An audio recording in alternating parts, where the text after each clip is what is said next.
Hi, my name's Eddie Sabat, and I'm a heart transplant recipient. I am 35 years old now, but when I first learned all about the heart and learned about transplantation was when I was 19 years old. That's when I had my appendix removed, but had the surprise news on my way out that I had a heart murmur, and when you're 19, that's the last thing you really think about, so didn't really put any thought into it, but my parents sure did, and we went to go see a cardiologist to figure everything out, and that's when they told me of my heart condition, hypertrophic cardiomyopathy, if I got that right, and it's a condition that basically your heart muscle doesn't pump as much blood as you need, and you start to get short of breath, and eventually it, over time, can give out, so I got to learn all about the heart at a relatively young age, and not from bio, but definitely from my own experiences. So, well, I was diagnosed when I was 19. I didn't actually get a heart transplant until I was 29. So I continued to live with my condition. In the first part of that, I was in denial. I played hockey, I played sports.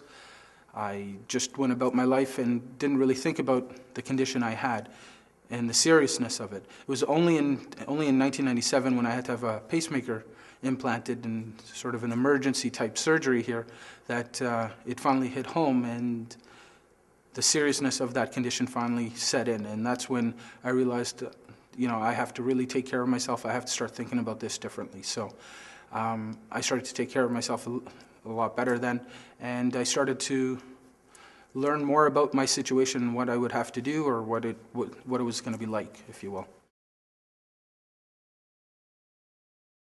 Well, I was angry. I'm like, I'm young. Why is this happening to me? This is not right. I'm not supposed to be thinking about a heart transplant right now. I'm supposed to be thinking about my future. I'm supposed to be thinking about where I want my career to go. But that wasn't the situation. I had to start thinking about, well, what if? God forbid I don't get a heart transplant. God forbid I don't make it. Well, I have to figure out my estate, if you will, to a certain extent. Not that I had a lot at 28, but you still think about that stuff. And but I kept hope, because my cardiologist told me something very important. And I was a big hockey fan. I'm a Canadian like everybody else here, so I loved hockey. Watched the Leafs, watched the Oilers, watched everybody. But when they told me I couldn't play hockey anymore, that was devastating. It finally set in that my heart is impacting my life now. That was when I had that pacemaker. So when he gave me this glimmer of hope to say that, no, you can play hockey. You might be able to play hockey again with a transplant. You might be able to go do the things that you did before. That gave me something to hang on to and to hold on to and always focus on, if you will. And I did that. And that's what really got me through some of the tough times, if you will. Some of the times where you're thinking about death at 28 years old, and, well, this was something, I need to get my transplant. I need to get to that stage where I can do this stuff all again and I can go forward. So that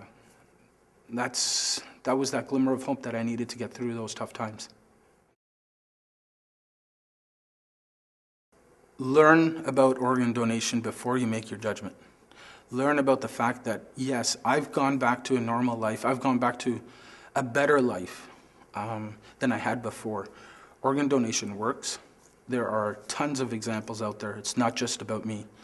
And every religion is almost, if it's a religion thing, look into it, because I'm almost certain your religion would permit it.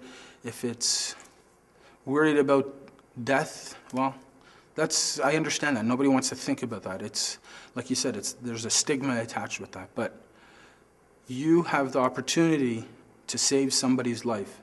Each and every one of us has the opportunity to save somebody's life.